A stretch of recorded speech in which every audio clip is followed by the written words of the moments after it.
When I tell you I was ready to come in here and do an emergency podcast on Sunday. If I would have watched Chamber, I would have been ready to do it on Saturday. I was ready. I don't know if I even got a lot of good sleep on Sunday night. I worked myself so much into a shoot. But as I said last week, give WWE 2 weeks creatively, and we probably aren't having a conversation about these cracks, about just how flat creative is. And I'll be damned if we are probably not halfway there already.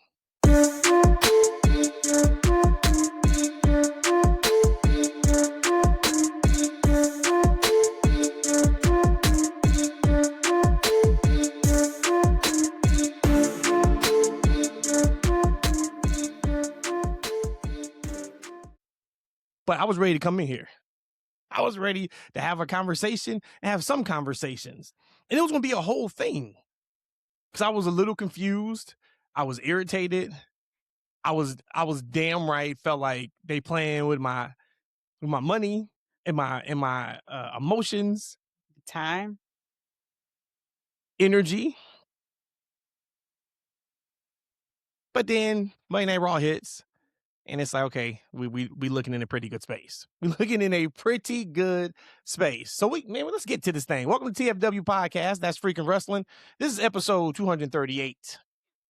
Best kept secret in wrestling podcast today. Y'all know who we be. Got that beautiful lady to my side right there, Rhodesia. I am your favorite talker out in these streets. Matt. So actually, that brings up a really good transition before we even get to it. So legit, we watch Elimination Chamber on Sunday because we didn't get a chance to watch it on Saturday. And as soon as it's over, I'm like, okay, when are we potting? We potting today? We potting tonight? Or we gonna pot tomorrow? Because I got some things I need to get off my chest. So then, of course, I was in the bubble, so I didn't go online at all and look at what people were saying. So I get online, and I felt like it was isolation for the most part. What you mean by isolation? I was like, well, maybe I'm tripping. Maybe it's just me. I did see some kind of negative things about the show, but really nothing to the level of what I thought of that PLE that they had. But that's my point of we didn't do a second pod, right? Or a first pod of this week, or however you want to look at it. But if you guys do want us to add podcasts to our schedule, let us know. Because we aren't going to add shows if you don't want it. But hey, if y'all want it, we can make it deliver. So if y'all are looking for more TFW podcasts from myself and Rhodesia, let us know. Hit me up. Hit us up in the comments. Y'all know how to get a hold of us at this point. But let us know, because if I was held to it, if I had to do it, I was ready to come on here and give it up. But you'd have to backtrack. It's not really backtracking. But that's the thing, right? So if we would have done a initial podcast on Sunday or Monday, I would have been able to get all those feelings out. And nothing that I saw on Raw changed my feelings on Chamber. It's just now I'm not going to get those feelings out because it doesn't matter, kind of, right? But that's the whole point of anything in entertainment and time. If you go 6 months without talking about something, the take that you had 6 months ago ain't going to be the same take you have now. Yeah, and it's also a gimmick PLE. I've always talked about the gimmick PLEs where nothing really matters or happens, or it's just like a waste of time. Really, that's just what it is. And like you said, yeah, we had some things that developed out of Elimination Chamber, and we could talk about that if you want to. I know it already happened quite some days ago, but it's a gimmick PLE. It really is. All it's telling us is who's going to go against the champions if we don't know it already. Come WrestleMania. That's it. Which is a big deal. And it wasn't all bad. It was not all bad. Actually, I do have a quick list. I do just want to do this really quick because, to your point, Chamber is over, right? Over and done with. Mm-hmm. We got to get to CM Punk and Roman Reigns promo part 2. We're going to talk about that bad baby. We got a lot to get into, but I do want to hit a couple of things up. And I just had like quick bullet points. Number one, women's chamber killed. Yes. That was actually the only thing really of the whole show for me. It was the beginning of the show. Mm-hmm. Yep. Which, I mean, we kind of knew it was 4 matches. That was one of my cons. One of my big cons. But they killed. I thought it was a great night for Raquel. She looked great. I thought it was a great night for Kiana James. Mm-hmm. Right. Really nice step for James. Rhea won. I thought that was a pleasant surprise. We didn't see that coming. Of course, we were talking Tiffany just from the perspective of SmackDown wrestler. Right, who's the exactly. SmackDown wrestler that's going to take on Jade. Rhea going to Raw. Strong match. Oh, we definitely going to talk about Rhea, Ripley, and Jade Cargill and their Twitter fingers from just a couple of days ago. So we'll talk about that in a little bit. But pleasant surprise that Rhea won. Oh, man, what an interest from CM Punk. That got me numerous goosebumps over and over again. Of course, I come from that time of Michael Jordan, even though y'all know what up though, we Pistons fans. I still enjoyed Michael Jordan, but I was not I was a fan of Michael Jordan, but not like how everybody else was, because it was all about the bad boys and the Pistons. Exactly. But that theme song hit me in the feels. I'm like, you can't get any better than getting that song in Chicago, in United Center. No, that was incredible. That was they incredible. took a page out of AEW notebook right there. Let's pay for this. Let's pay for the royalties on this real quick. And they had the announcer announce it too. I was like, no, they went all the way in. They went all the way in. And then Trick Williams.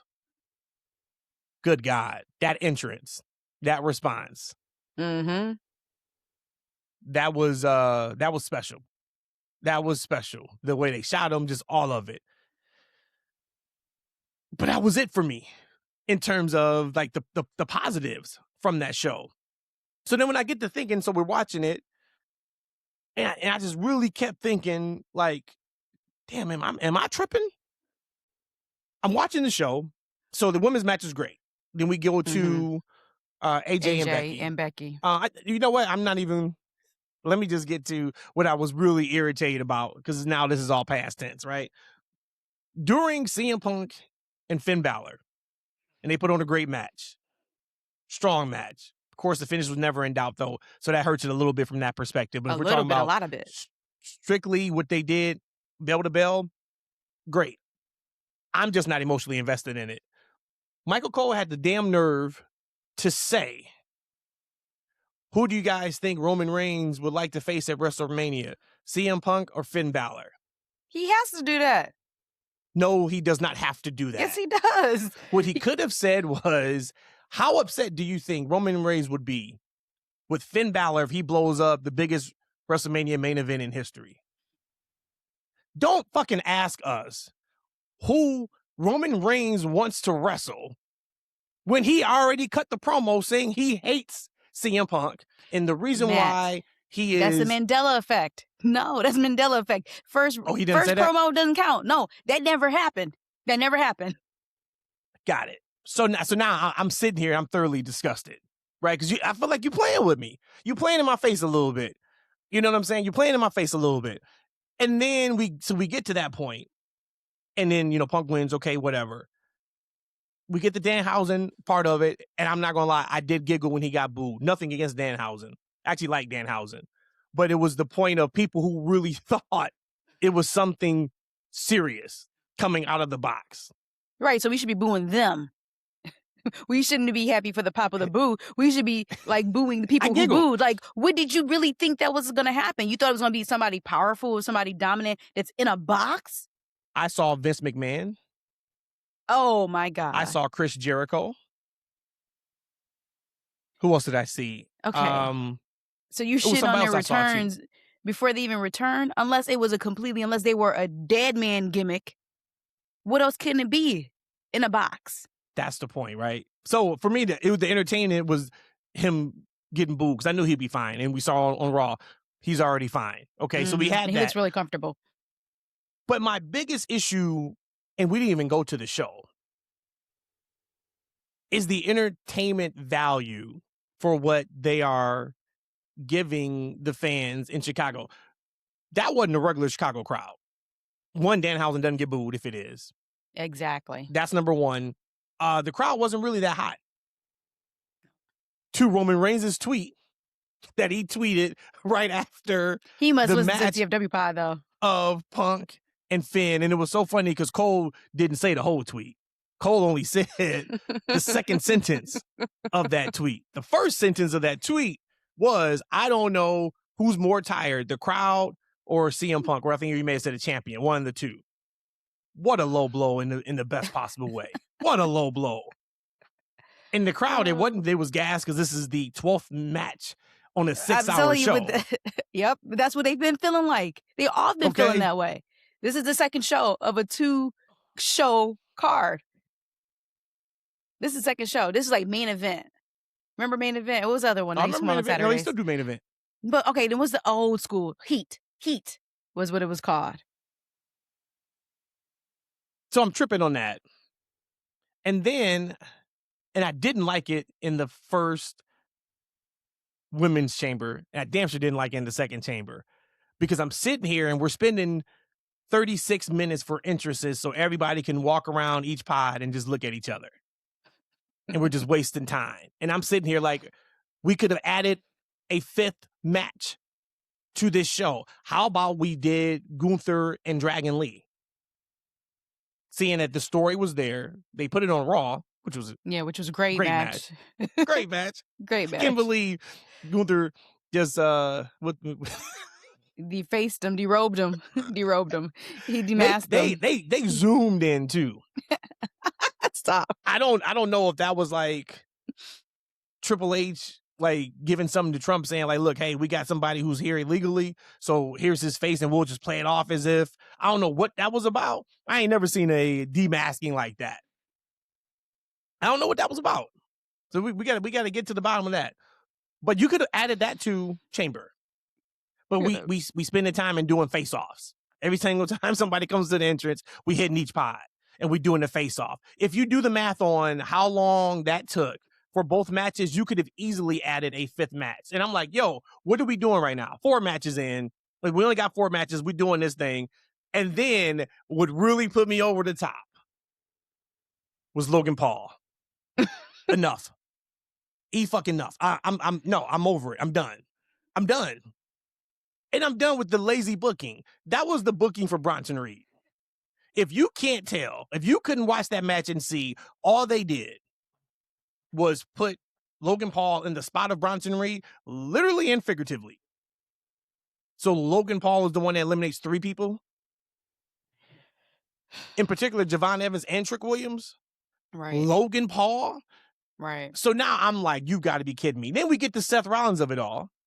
I can't even get excited because all I think about is we are wasting a Seth Rollins WrestleMania match on Logan Paul. So now I'm out of it. Randy Orton wins. I still can't even get my thoughts together because of what I previously saw. I was happy that Orton won because I knew Trick wasn't going to win. Of course, I did the whole thing on last week's show, FYP, right? But at least they did something. I just thought that was ridiculous.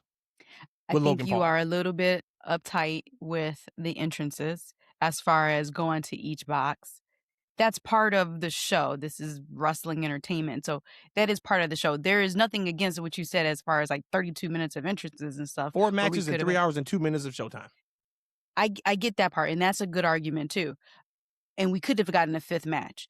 But they have to put on the whole pomp and circumstances. Again, this is a gimmick show. It's a gimmick PLE. So that is what you do. It's the Elimination Chamber. You put in all of the efforts into making this as big and as bright as it can possibly be. So you have to show those interactions. You have to. Now, again, did I think like it was silly that each person, especially if I don't have a certain beef with you, no, I'll see you when your cage opens up or your whatever thing, the plastic bin opens up.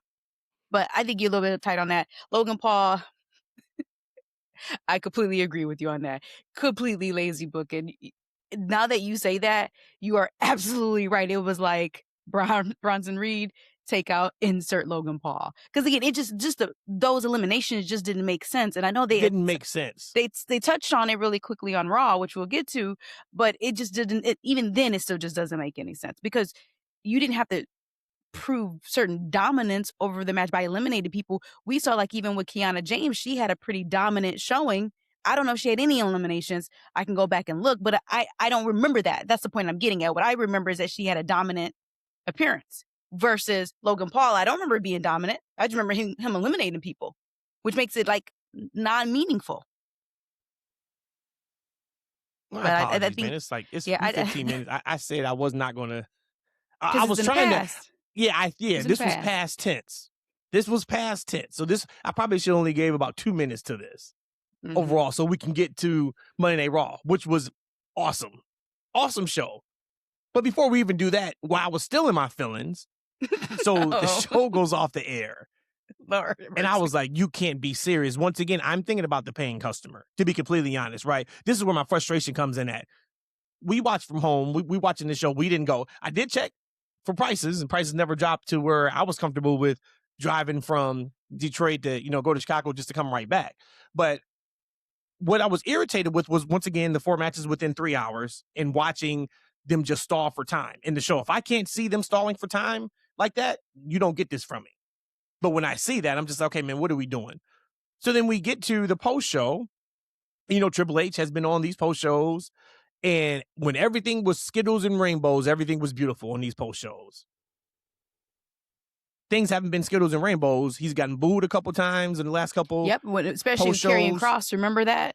Remember Yep. we went Cross and he tried to play it off saying that who wanted something else. Like, no, bro. You heard clear as day. We want Cross. Continue. He didn't even do the post show interview in front of live fans this time. They did it backstage. And then that's why I was like, oh, you really playing with me now. This shit was so bad. You didn't even bother to go out in front of the fans to do this. So I was amped. I was amped on Sunday. I was like, man, so what we doing, right? Birdman hand rub. Man, what we doing? When we doing this show? So, like, it's still on me Sunday night. Monday. Clearly. We wake up. I was like, hey, you still got your hatred in your heart so you can pod today? Yeah, it wasn't good morning, Rhodesia. Hi, love of my life. Hell hey, no. beautiful. It was, you still got that hate on your heart right not now? Today. What? You still got your hate in your heart? What are we talking about? I'm like, we can press record right now. You know what I'm saying? No. Straight off the morning breath. Just roll over. Hey, you still ready to bury these motherfuckers right quick? You know what I mean? That's the kind of time I was on. And Rhodesia, because she is Rhodesia, she goes, nah, I'm good. Oh, shit. So now I'm sitting here still stuck with all this hate. All this you couldn't transfer your energy at all. You couldn't transfer it at all. Anything with. I blocked that shit. She's like, no, but we can pot on Tuesday. I said, man, we're going to pot on Tuesday. We might as well wait till Wednesday. So now I'm even more upset. So now I'm sitting here just living in what are we doing here? But because you know why I was really, really upset? Because I knew they was going to smoke Monday Night Raw. Big Rome was back. So we getting Roman Punk. We getting, you know what I'm saying? Like, I'm like, I said last week, hey, in 2 weeks, we not after having this Elimination conversation. Chamber, let's see. Yep. Yes. Yep. We're not going to be having this conversation about, because I wanted to get my shit off while I could. And when it was all valid. And then Monday Night Raw But happened. clearly you still got it off. The last 19 minutes, you just got my it bad. off. Yeah, I didn't mean to do that. Like, like legit. You got I to was just transfer it trying somehow. Yeah, I had to get up. I do feel like now I see why people really go to therapy. And shout out to everybody who goes to therapy. I think therapy is the same way where we work out our physical, we should work out our mental, whatever that looks like for you. Yeah. But now I get it. It feels like 10 pounds have been lifted off my chest. But I did feel better after watching Raw. What a great show. What a great show. What a great Raw Let's show. get into it. All right. So I guess, of course, we got to start with, first I want to start with how the show started. Yes. Boy, yes. Attitude Era vibes. Yes. Attitude Era vibes. They did a tremendous job of setting the stage of anything can happen, the craziness of it all. So we get the Visions promo that we got. Then, of course, we get the masked people coming back. The hoodie guy. It wasn't, that's not him. Oh, that's not him. And then we could really get Seth. And they were in Indianapolis. And, of course, I think they may mention on the broadcast about that was where the Shield broke up. A lot of Seth Rollins and Roman Reigns history in Indiana. So I love that they did a callback for that. Right? It didn't seem too forced. It made sense, but for him to do the exact sealed chair shot to Heyman, and then he got the stomp, which shout out to Heyman for taking both of those. He took it like a champ. Took it like a champ. Yep. And I put it down like they did break glass in case of an emergency, because again, we know that you don't touch the manager, the non-wrestling manager. You know you don't do that. You just don't do it. And then you don't touch Paul Heyman. And then for him to hit him with the chair shot, to double back with a curb stomp, break glass in case of emergency. And they needed to, though. And I'm already feeling better, right, from my Elimination Chamber situation at this point. And because I'm like, yo, something happened. I believe it was in this segment. Oh, it was. I was like, oh. And I'm not high on this match either. But I damn sure take Austin Theory and Logan Paul versus the Usos for the tag team championship over Seth Rollins versus Logan Paul 1-on-1. So I'm already feeling better. I'm like, okay, we are not wasting Seth Rollins' WrestleMania comeback on a Logan Paul match. He just don't got it right now. Sorry, he doesn't. Logan Paul doesn't. They can keep saying that he'll figure it out, and I'm not going to say he won't, but there's just nothing to him, man. Like, the novelty of it being Logan Paul has worn off. He's just a good-looking guy who's got size that can do wrestling moves. That's truly how I feel about him. I've been kind of hard on him a little bit, and I think fairly I've been hard on him, but I don't know if anybody look at his reactions now. Like, it's just, well, for whatever reason, something's not clicking. Well, no, with Logan Paul. And I give him all the respect in the world. I give him all the respect in the world for showing up weekly, being full-time. This is not a knock on him personally, but when he comes on my TV, it's just like, and I just, whatever. So we got that. We got that part, right? And then Seth shows up, and I was like, man, anytime Seth shows up as like serious Seth, dude, he's money. I know there's also money, of course, in the crazy outfits and all that, but he looks like a top guy whenever he just wears regular clothes on television. He just, he you does. See his size. You see his size too. Just all of that. I mean, serious Seth is the man. And like when he goes into his whole flamboyant style, it's cool. You get to market that. People can get excited. It is fun, but it's almost like you're dumbing yourself down, because we know what you can really get to. You can really get to the shits. You don't have to be all razzle-dazzle. You razzle-dazzle in the ring. Yeah. So we got that. And then they take Heyman to the back after he's all bloodied up and everything. And then they try to get into the car. They get cut off. Big pop from the crowd. Right? Then we find out LA Knight's driving the ambulance. The Heyman's already in. Gripping the wheel. Straight attitude vibes. Great stuff, man. I was like, oh, okay. All right, got it. I see. We've been holding back. So we got, that's how the show started, and the show was strong throughout. But of course, let's get to the main event of what that show was, and not Penta winning the IC championship, which was great. We'll talk about that too. Congratulations. But it was because Dom got cursed. That's why I said, right? They Danhausen will be great. They figured out, and the good thing is Mr. Guanaman is going to be a trailblazer for WWE. They found out and figured out that they can do comedy that the majority of the fan base enjoys.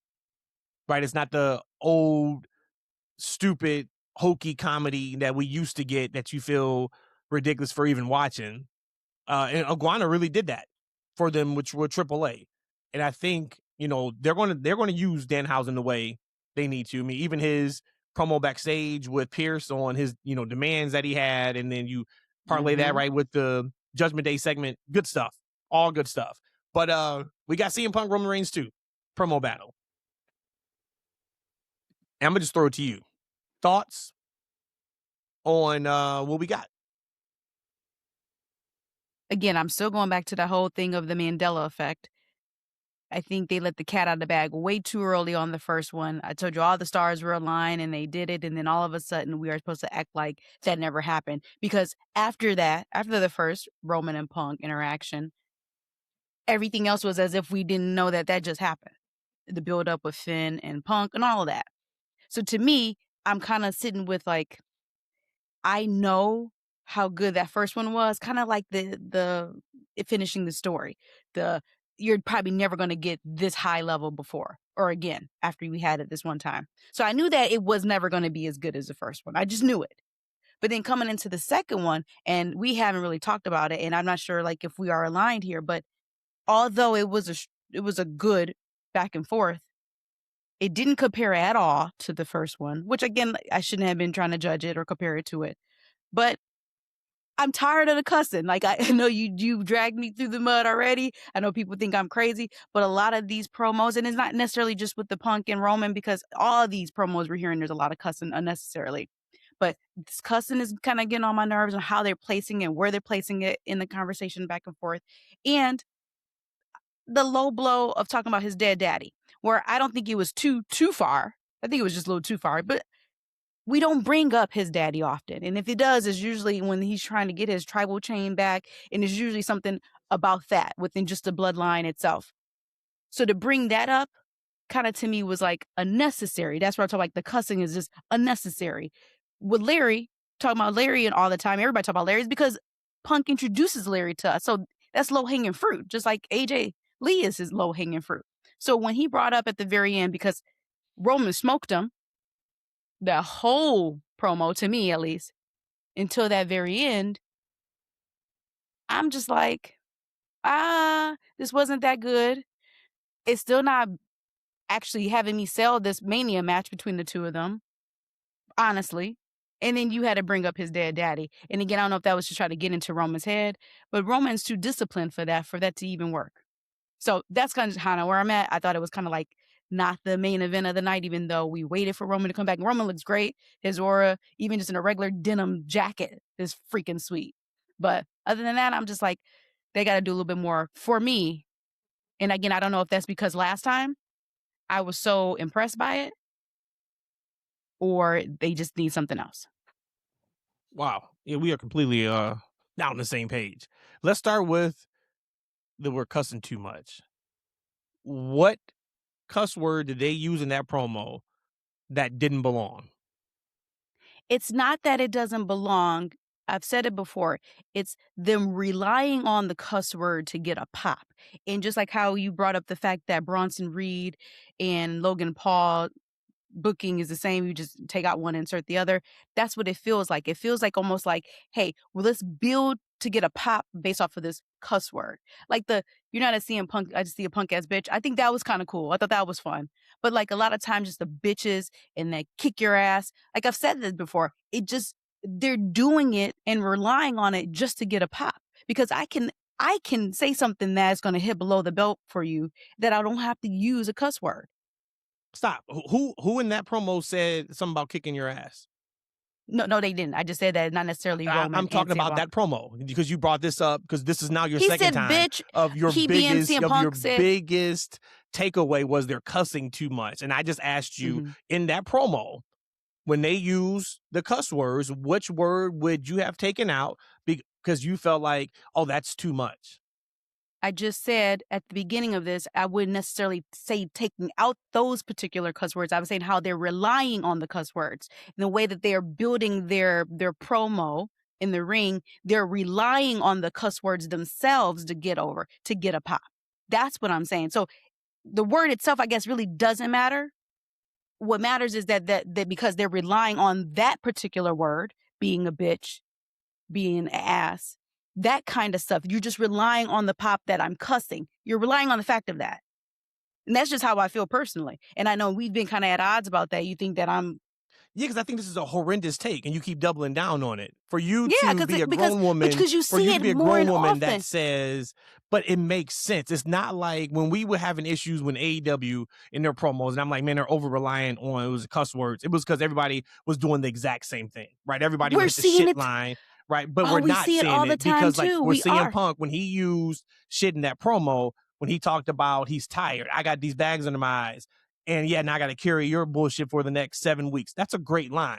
It doesn't work if you say carrying. It doesn't work the same if he said bull crap or he just said your stuff.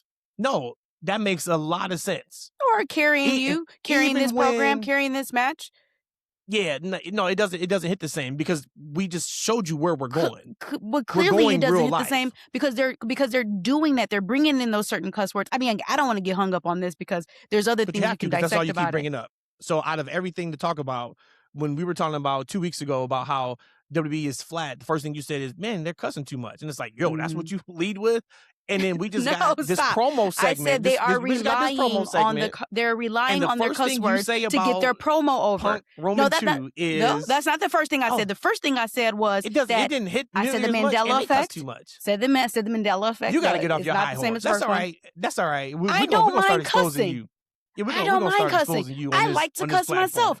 I'm so happy when our kid got old enough that I could just cuss. I love cussing. Cussing is everything. But what I'm saying is that when I have seen it done for years within WWE, where they were able to get people on that emotional roller coaster in a promo back and forth with them, with each other, where they didn't have to rely on cuss words because we were in the PG era and then right after the PG era. But right now, it just seems like they're just relying on the cuss words. Just let's go ahead and then just pay attention. Just be mindful. Just watch as you see all of these matches. Triple H a tweet right now and tell him you missed the sucker and succotash Roman Reigns and you want that back. So now, now you're doing too much now. You're doing too much now. You can't go from one extreme to the other. Let's go ahead and make sure we bring the John Cena promos back of yesteryear where he would say poopy and everybody would just laugh. But that is John Cena. That's John Cena today. Let's go ahead and do that. What a bad take. Back to the promo. So you said you felt like, but again, hold on. Before you go, I want you just to pay attention to it. I want you to pay attention. Actually, watch wrestling every week. I pay attention to all of it. So I want you, I want you to look at all of them. And doesn't matter who. I want you to look at them. Even people who don't even speak English as their primary language. We're not talking about the entire show. They still go on and they use unnecessary American cuss words for no reason. We're not talking about the entire show. We're talking about this one segment here. We're talking about CM Punk, Roman Reigns selling WrestleMania Night 2. And the first thing out of your mouth is outside. It was not the first thing out of my mouth. Outside of it wasn't as good as the first one, which is great. I said it was a Mandela effect. I said number 2. I said that it was not as good as the first one. Yeah, gotta get some more material. What is you talking about? Bad take. No, but it's back to the promo. No, it's not because to me it's lazy writing. You don't think it was as good as the first one? You said not nearly as good, or I think it's up there. No, I think it's up there. I don't. I think the first one was better, of course, because it's the first time we got it. They set the stage. But if you was to tell me, hey, this is the second promo between those two, I feel like it was a home run. I feel like they did what they needed to do, because my question was going to be for you is, where's your interest level now for the match? Is it the same as it was after the first promo? Is it a little bit higher, or is it lower? And for me, it's a little bit higher after that promo than it was going into the promo. And I'll tell you why in a second. No, I would. So you're saying if I'm snapshotting, you saying right before the promo versus after the promo? Is that what we're or even last week? Yeah. Before the promo started, are you more excited for the match, less excited, or same as you were before? Probably less excited for it. Wow. Mm-hmm. They really did use shit too many times for Rhea. I'm telling you, she is all out now. Yeah, a lot on less. WWE. No, that's you, Mr. Waking Up. You still have hate on your heart. Well, damn, I just can't believe your ass. That's fine. Did not enjoy. We don't have years of not cussing this show that we could get over. I'm okay with that. Yeah, I'm a little bit more. See, now I'm a little bit more excited, but my intrigue level is really, really high. And the intrigue comes from the last line that Punk hit about I'm gonna bury you next to your father, because we haven't used Roman's dad in a feud yet. And I just thought that was not good. So now that tells me where we're going, right? This isn't real life. They agreed that this is going to be a thing. So for him to hit that line, now where does Roman go? Okay, and that's now what is going to be what takes us over, the next, who knows, 2, 3, 4 appearances from Roman Reigns, is how does he react to somebody bringing up his dead daddy? We saw the menace Roman Reigns was before he became tribal chief, right? When he first got with Paul Heyman, he was killing the Usos every single week on SmackDown and making them cry and bloodying them. And then what he did to the roster, that was that Roman Reigns. We haven't seen that Roman Reigns in a long time. Now for Punk to have brought up Roman's father, And then that look Roman got after that, for me, what I just wanted to see is the next step has to match you But bringing it's up his not. dead dad. We're 7 weeks away from WrestleMania, or 6.5 weeks at this point from WrestleMania. How much lower can you go if you're CM Punk? That's, I mean, like I said, I didn't like anything No, really too it's much Roman, about. not Punk. Roman. Now, Okay, how does but he? What does he do to okay, react? What does okay, that that's look fine. like? So And does whatever it that is. match the Rhea? Well, don't say whatever that is, because that should be at this point now the next big step in this. That was the last line we heard, But meaning that is what they want you to remember. So now it's got to be more than him just bringing up Larry, right? Like Roman just can't come out and bring. I mean, he could, right? But there was so much to that line. One, that's not a line the babyface hits. That's not a line of babyface hits. So but now Punk it's like, never okay, really been a babyface to me. okay, Remember, he's been the top Not to babyface me. outside of Cody Rhodes, who you also don't think is a babyface, I'm guessing, either. But he's absolutely a babyface. That's not a babyface line when Roman didn't do anything outside of saying, I'm going to retire you. Then you bring up my dead daddy, right? So then for me, it's like, oh, okay, are we looking at a quasi character change here? But more importantly, how does Roman Reigns react? What does he do? Does Roman Reigns? Now, how about this one? I'll ask you this: if you were Roman Reigns, there is no answer that's off limits. No answer. No deed that you cannot do. How are you reacting? What are you doing to CM Punk next time Roman Reigns is on Monday Night Raw? How are you getting back your get back from him bringing up your dead daddy?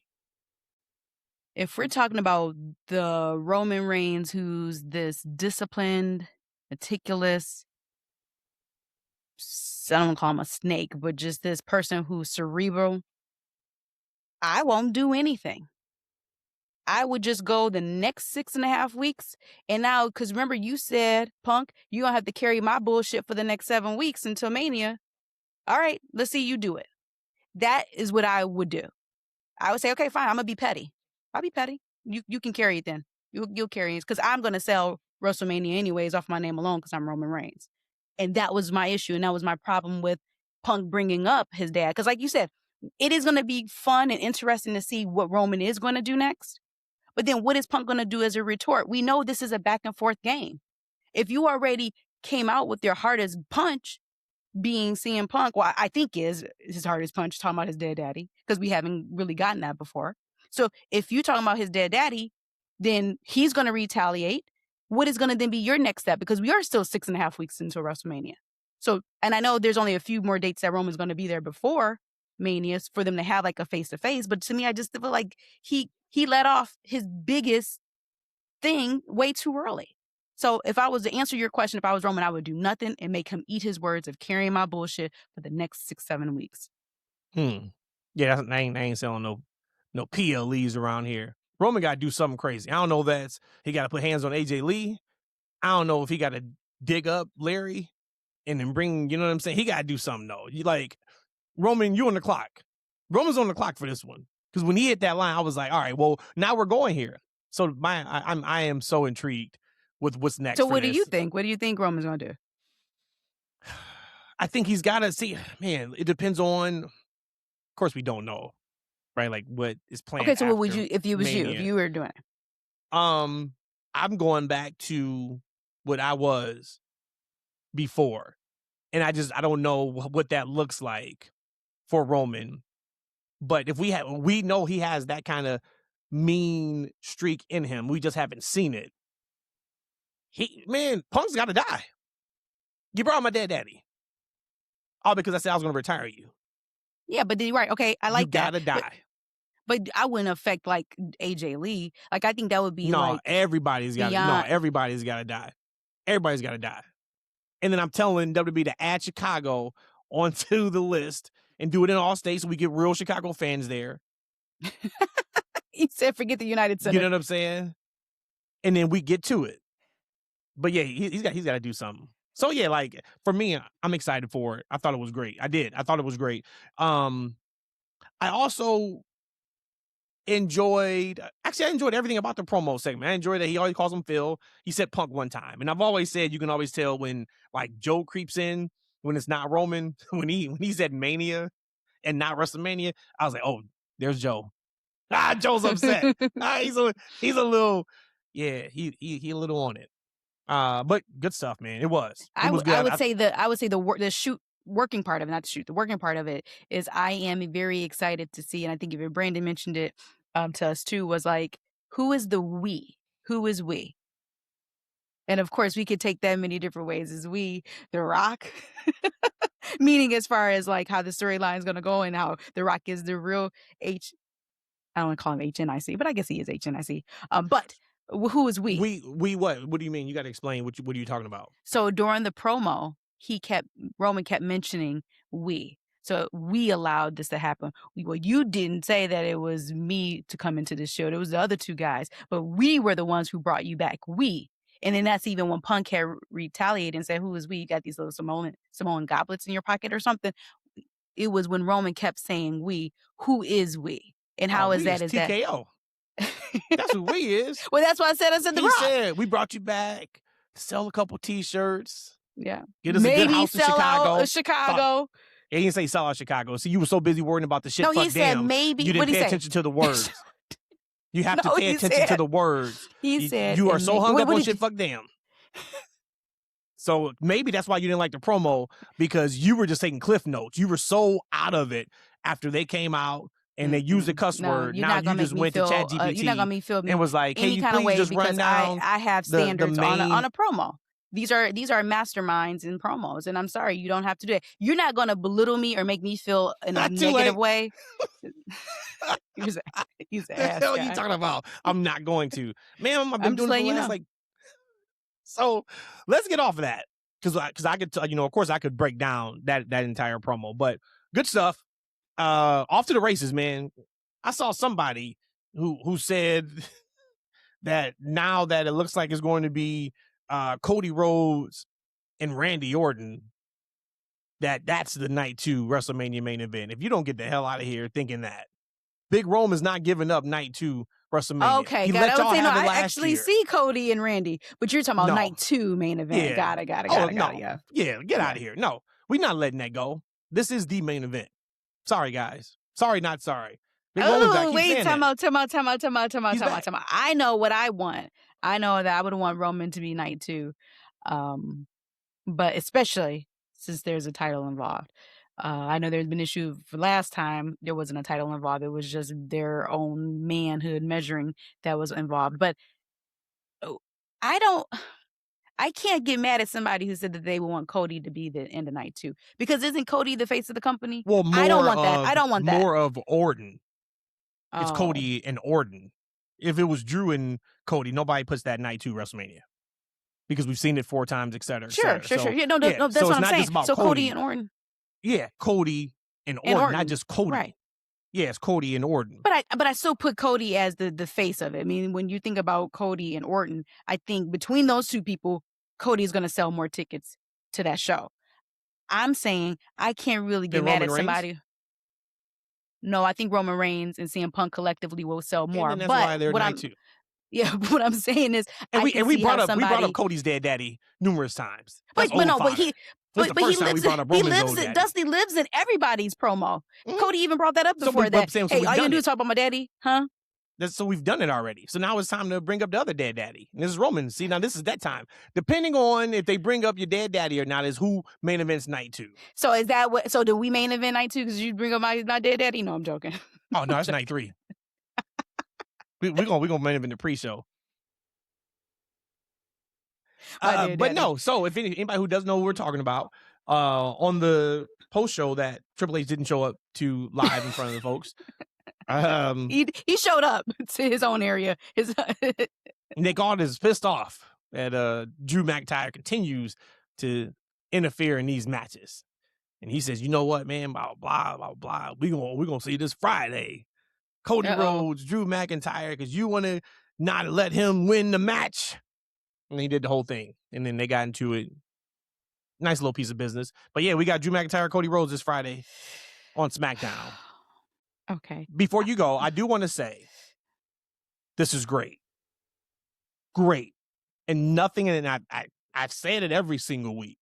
We've asked for Drew to get his shot. We wanted him to get his title reign. He's gotten it. Is it a fair shake? Like, that could be another debate for another day. But Cody Rhodes and Drew McIntyre is not WrestleMania main event worthy. It's not. We've seen it too many times. It's not enough heat on it. Even if you add Jacob Fatu and make it a triple threat, that's still, to me, a hard sell. I was coming out of Elimination Chamber before knowing it was going to be Drew and Cody this Friday, saying if there's any year where the night one main event is up for grabs for the women to main event, it's this year. Because there wasn't and there is not enough heat on Cody Rhodes and Drew McIntyre and Jacob Fatu, however you wanted to do that. Now we got this, and oh boy, Cody Rhodes versus Drew McIntyre on Friday. Cody Rhodes beats Drew McIntyre on Friday. And then we finally get Randy Orton versus Cody Rhodes, the match that has been teased since Cody and Randy have been together on SmackDown. When Randy came back and he kept eyeballing that championship. He would say a couple things and he'd eyeball that championship. And we've been waiting, and we've been waiting, and we've been waiting. Time is now. Absolutely, that match is worthy of a night one WrestleMania main event. So I'm here for it. So yes, it kind of sucks for Drew not to go into WrestleMania as champion, because I wouldn't do a triple threat. I wouldn't do a fatal four-way, and we'll get into what I would do, here after we talk about just this match and this setup right now. Yeah, I saw some people who were complaining online about, oh, here we go again, putting the belt back on Cody Rhodes. This is the life we chose in regards to where they are, right? We can see this is a pivot. We know this is a pivot. This pivot is much better than what they had originally, to me, including the triple threat. That triple threat would have been great maybe as an opener and then crown Jacob. But all the years that they will be able to pull on for the next 6 weeks of TV when it comes to Randy Orton and Cody Rhodes, that is a storyline. It ain't Punk Roman for me. But if you're talking like 1A, 1B, this is 1B. Initially knowing that it was going to be Drew Cody, I'm like, oh, I'm definitely not here for it. I don't even care if you put it on a pre-show, which they don't really have pre-show anymore, matches. Then I'm like, okay, let's do it the triple A. I was actually very there for it, and I would still be there for it. I would still be there for main event night one, and it could be like the co-main event, because again, I do believe that, we'll talk about it, one of these two women matches could definitely main event. They have the space to be able to get there. We're talking about 6 more weeks of building. We have time to get there. But the Cody and Randy, because we have to take this title off of Drew, I do believe Cody and Randy is going to be such a much better match. I mean, I even thought that Randy was going to win the Elimination Chamber.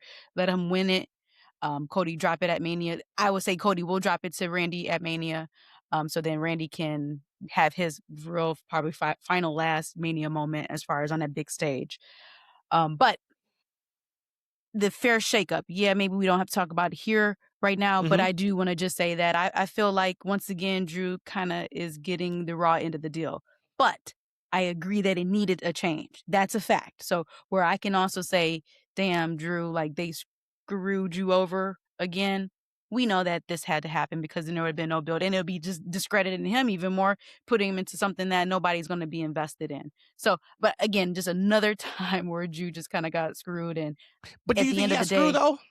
Like, kind of. What I would say why? that he has a memorable, because it's a pivot, and now we're taking the title off of him, so now he's gonna have like no value, no worth going into Mania. Whoa, big timer! No value, no worth. There is a ready-made. I'm saying that. I'm saying loosely. I'm talking about potential you're not gonna be night 1 or night 2 match with him and Jacob. They still haven't really touched yet.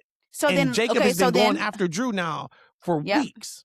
So let's say if we get a Jacob interference this Friday, which I would hope something like that would happen, and then now we can build to then Jacob and Drew at Mania. That Mhm. would be okay, but I still feel like Drew keeps kind of getting the wrong end of the deal. I just feel like that as far as And the other what part I'm why I getting as don't, a fan. real quick, the other part why I don't, because they put the title on him in his home country on that SmackDown. So it's not like he's not getting anything. And we No, really oh don't no, I know. don't think they're disrespecting him. Okay. Yeah, I was No, gonna I say, don't think because that at all. also too, the I'm other saying as a part fan. is I do believe, and I don't know, this Cody Rhodes, and I'm just gonna assume it's Cody and Randy. Like you gave the chamber win to Randy. It only makes sense. You don't do nothing else Right. but this. This is the match that Especially everybody's because been it kind was of waiting Randy, right? for. Correct. Mhm. I would have to assume this was talked about before like the last 2 weeks. That's too big of a match for that not to have been talked about at some other point before just the last couple weeks when we heard, hey, they're looking at changing some of these WrestleMania matches. I don't know when that was, but if I was a betting man, because this does, if you're watching this without knowing any of the backstage stuff, you would think this was the plan all along. If we get Orton and Cody for the championship, you would point to and just say, "Oh man, they've been telling this story all along. This is the story." I feel like the to what you just said there in the creative room when anybody's planning and having planning sessions, a lot of things is thrown at the board. So yeah, I think probably a year ago they probably could have said, "Hey, next year's WrestleMania, this is the who we can have. Maybe if we give Randy one final go at the championship, have a one final reign." Of course, yeah, I could think that's on the board, but I believe that this was not like even plan B or C until as much backlash as they received from hearing Cody and Drew again. I do think that it didn't become like it could have been like plan D or E. It didn't move up to plan A, I think, until just a few weeks ago. Hmm. And I'm sure it'll come out as everything does, right? But I got a Unveil next sneaky year. suspicion. Yeah, I got a sneaky suspicion that the timing we'll find out was before just now. Um, it was something you said about, we were talking about Randy. We were talking. Oh, and the other part of it too that I wish was a thing, and I'm just going to assume it's not, is how much more fun this story could be and would be if there really was a chance of Cody turning heel. Hmm. Just what they could play with. Now they may try to play with it. They may play with it. But imagine a world where Cody gets the championship Friday and he loses it at WrestleMania. Well, that's what I At would some point, want. as a real person, you would get frustrated, right? And you would just be like, to hell with all this. I'm tired of, getting to the mountaintop and then falling back down. Like we're not going to get that, I think, not yet. But it would just be a lot more fun if that was on the table. If it was, hey, everything is on the board with what we can do with Cody Rhodes. Now you can still argue and say maybe you don't turn him heel for Randy Orton, but I would say, damn, if Randy can't turn him, I don't want Randy going heel. I think that would be a mistake if Randy So goes heel. I think Randy's gonna just always be a tweener forever. I know what your definition of is like a face or a bad guy. But Being I booked know that as, part of right? but I'm talking about right, being booked. I'm talking about just in the Yeah. eyes of the fan. He's always gonna be a tweener. But not saying the ship has sailed on the Homelander gimmick of turning Cody heel, because I don't think that, especially in a world where you write stories, I don't think that is too late. But I don't think there's enough fuel for this to be the reason why Cody turned. However, I do believe this can be the beginnings of it. So say Randy Orton wins at WrestleMania from Cody, and throughout the next 6 weeks, he digs deep or whatever. You can start seeing some involvement. I think once he loses it, that could be kind of the start. He goes away for a few weeks, like they do usually, the big faces of the company after Mania. And then I could start seeing him turning at that point, and then more things add on his relationship with Jimmy, his relationship with Sammy, like all of that. And then I could see him go full blown. I just don't think there's warrant enough for him to turn heel. If he didn't turn heel and finish in the story, which I know he couldn't have because you finish in the story as a good guy. I get that part of it. I just don't think that that'd be worth his turn. Just like how we had said for years with John Cena, what would be worthy for him to turn heel? Now, I know this is a different landscape in wrestling today than it was Mhm. during the PG era, but, like, what is worthy to turn your beloved person heel? Otherwise, it'd be a waste of a turn, something that could be so genuine. I just don't think Randy is that person, because Randy himself is kind of a tweener. But Randy is that person for Cody. He That's is. why it would work. If Emotionally, right? If anybody, they could tell right? the That's story. why that would work.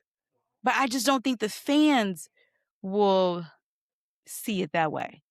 Maybe because I don't know. I don't think right now that that's going to be enough to turn Cody heel. At most, it'll turn Cody heel at Mania, like that'd be the start of it. But I can't see Cody going into Mania as a bad guy. So here's the thing. When we had The Rock show up at Chamber last year, Mhm. one of his pitches was for Cody to turn heel. Remember that? Yep. And word, of course, came back and was that Triple H and Cody was like, not now. He didn't want to turn heel yet. Mhm. Not he didn't want to turn heel. To me, if The Rock comes back and we know we have a great relationship and man, the money we can do and the business we can do. Now, maybe, yeah, Cody knew like, man, Dwayne's not going to be around for a while. Like, I don't want to waste the heel turn right now on this. Because if we remember, Cena it wasn't in Cena's cards to turn heel off top. It was not, hey, you're going to come back for a year run, you're going to turn heel, then we're going to turn you back babyface. Oh, that was fluid. I am going to assume and think Triple H and Cody had and have a plan of when he should turn heel. And I don't think it was more of just a, hey, we can turn you when the time is right, when merch sales drop, when there's a baby face that can maybe take your spot as the top merch seller and, top whatever that looks like. I'm thinking maybe it was a story. Yeah, like, no, I don't want to turn yet with Dwayne, because that story is where we could really get mileage out of my heel turn. And all I'm So saying is that if this wasn't off the table, this could be that story. so you're saying that, assuming this is real, that Rock is going to wrestle at WrestleMania 43 in Saudi, that it will be Cody and Rock? Absolutely not. It's Rock and Roman. Oh. And I mean, Okay, that's so going to be then I'm Rock's not sure last where that was match. going then. Where No, The I'm Rock not. came up at. Because if he wanted to turn Cody, and both responses from Triple H and Cody was like, nah, I don't think so. Not yet. My thing is, maybe it's because they had a plan for when he does turn. And maybe that plan could have been when we finally get to Orton and I, that's when it can start. See, That's I what I'm think that saying. was more of them just trying to measuring there. I think that was just more of, no, let's not do that. Let's not just do what Rock says. But again, that's just me. That's my opinion. So we got that Friday. We'll have our answer. Here, if there's any kind of shenanigans. I know the other popular thought is a triple threat Between who? of Drew, Randy, and Cody. So then Jacob is gone now? Then the Fatal 4-Way was another Oh my God. conversation. I don't do that. I wouldn't do that. I would go, of course, Cody and Randy 101 for the championship. As I said earlier, I would then do Drew and Jacob. That's a money match for WrestleMania. Grudge match. And then because now that frees that up, right?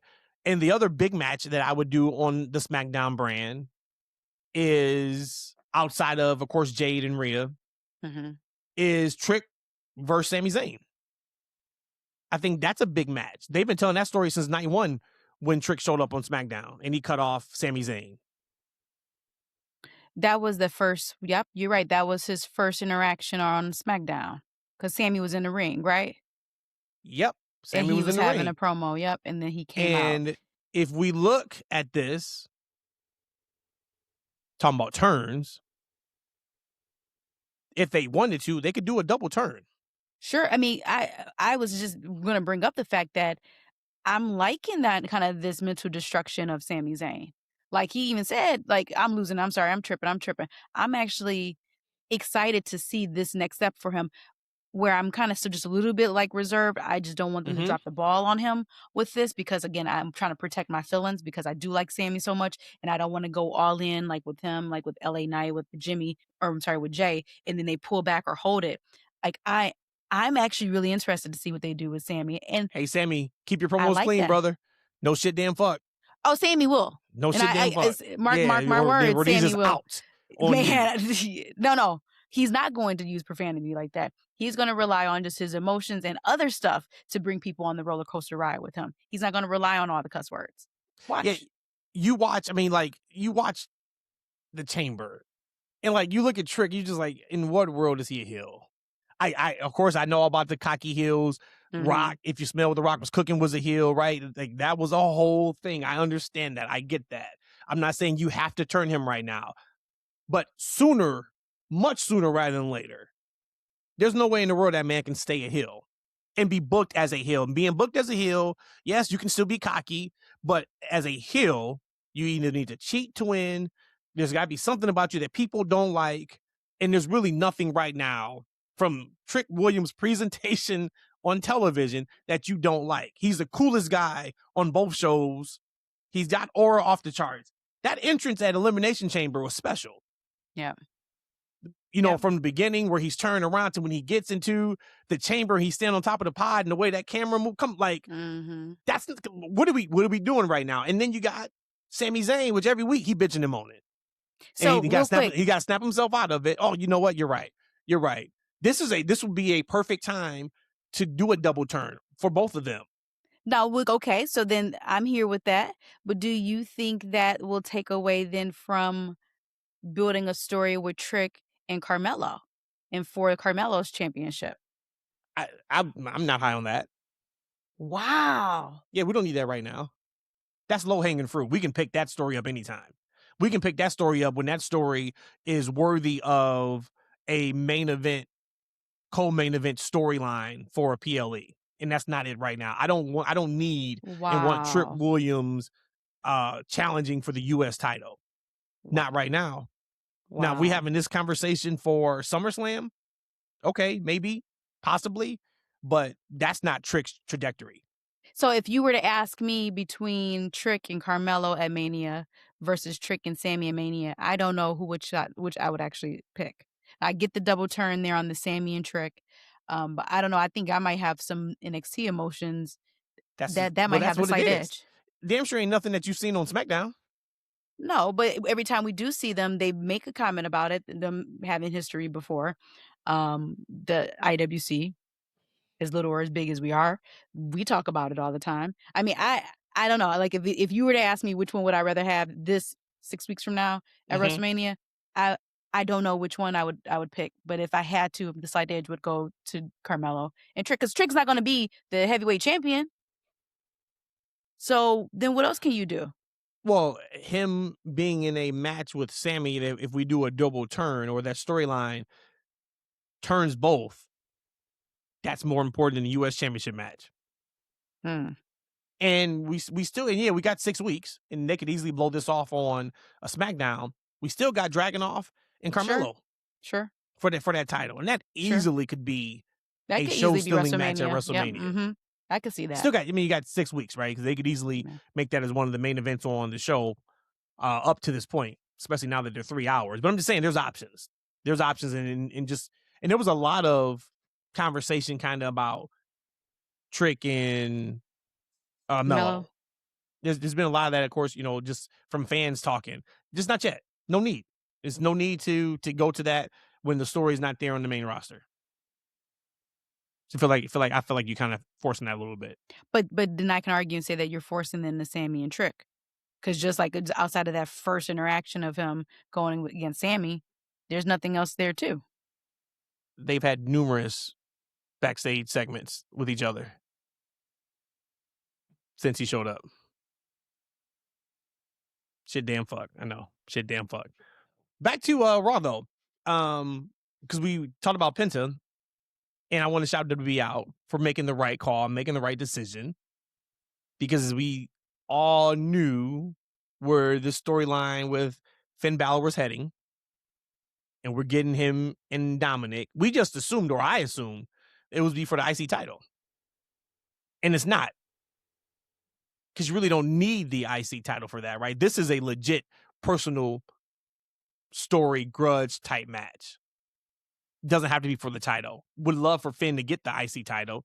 That would have been cool for him to turn and then get that belt. But they decided to put the belt on Penta, which once again, hell, we just talked about it last week or 2 weeks ago. Hey, do something with Penta before you kind of start losing them. Yep. And great timing with that. The only thing that I was a little can't have everything. Right. I started by talking about was irritated with the prospect of Seth Rollins and Logan Paul. And then I perked up because I'm like, oh no, they could do the Vision versus Usos for the tag champ titles. I know it would have took a lot to figure out and move. I was holding out hope we were getting Usos and the Lucha Brothers. Yep. Well, we know that we're not now. Match we're not now. Maybe next year. Maybe in Saudi, WrestleMania 43, we'll get that. But yeah, what do you think about Penta winning the IC championship? Well, it was more of a pop for me when Dom got cursed. Once Dom got cursed, we already know, for people who know about Danhausen, we already know what's up. I'm like, okay, so if they're going on that gimmick of being cursed, then that means Dom is losing. So for me, my pop and my excitement happened that moment that he got cursed. So there was like no surprise in the actual match itself. But you hit the nail on the head. Yeah, and if anybody doesn't know about Danhausen, I love what Danhausen. He does, right? He curses you. And the curses always work. Always works. So when he cursed Dom, I was like, there's no way in hell they're going to have him curse Dom like and on then night two. Right, exactly.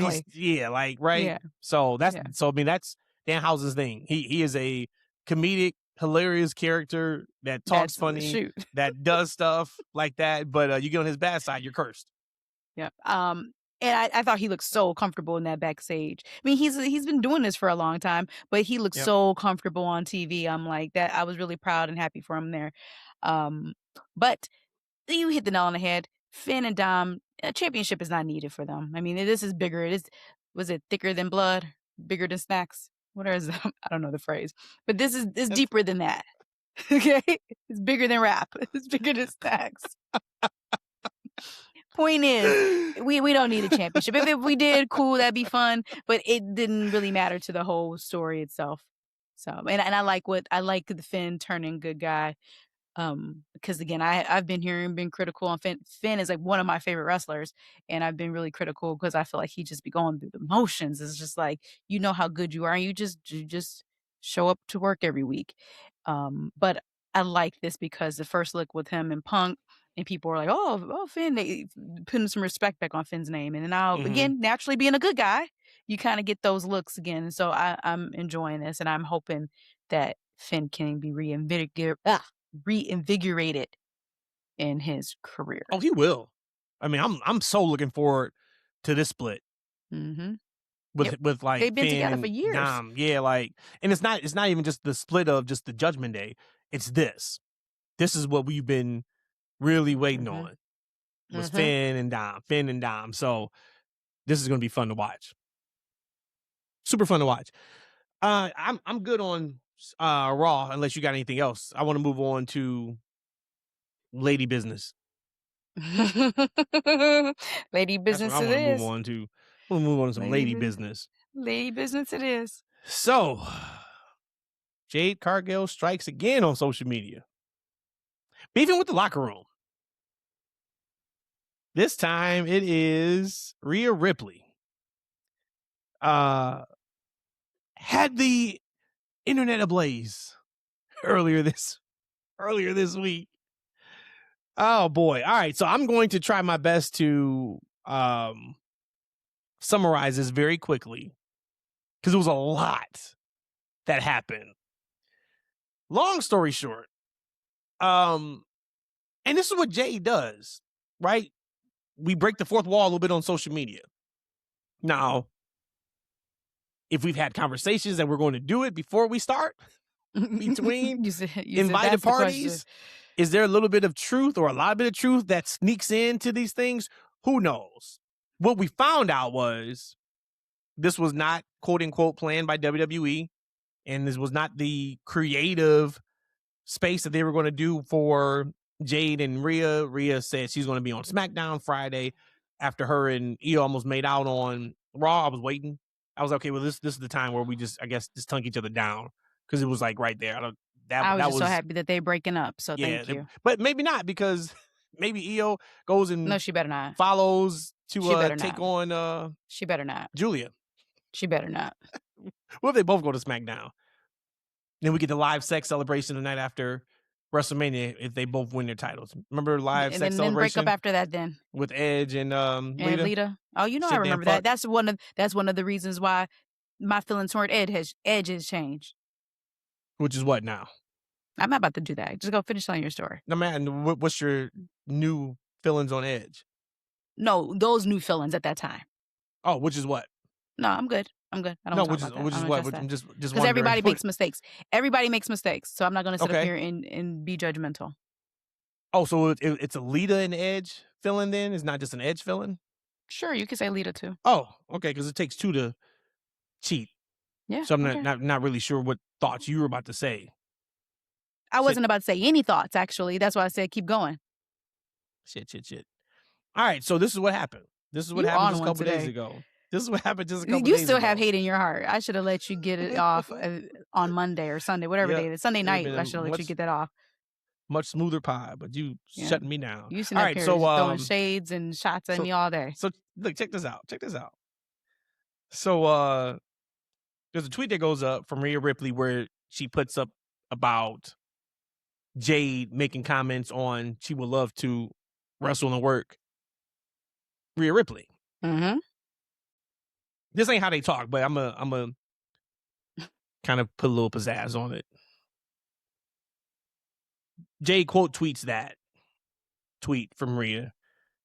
And there's a lot more of these tweets, okay? But this is what I got for you right now.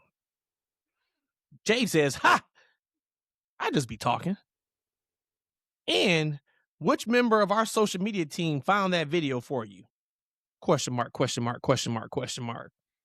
Because we know they always have to find a way to keep you on top going into Mania. And she put on top in quotations. She got the fingernail emoji, right? And she got the shh. You know what I'm saying? She did that thing right there. She stuck it too. Right there. Look right into the camera for you. Rhea wasn't having that. 2 hours later, Rhea said, "All you seem to do is talk. Huh? ... And that's literally it. 7 hours later, Jade says, "Talk? Question mark. Like the hours you spend talking to creative?" Fingernail emoji. It didn't take Rhea 6 hours to respond to this one. Rhea immediately responded and said, "You're funny. That's funny." Now we know you really do be talking out of your ass because everything you say is bullshit. Right there, Rhodesia's out of this storyline. Damn, Rhea, you almost had her. Don't spread lies on my name, you dumb B. See, so she brought it back. That's cool. I'm back to liking her. But she ain't hit this. She just said the dumb B, right? Capital right, that's what I'm saying. Right, she didn't say the itch word. She then little maybe like half hour later, then goes to Instagram, which is now deleted. But Buddy Matthews, reposted it. And Rhea said, "Not having fun. Not friends. Learn to work and never lie to defame someone's real human character by breaking the fourth wall." Quote, unquote. So that was that.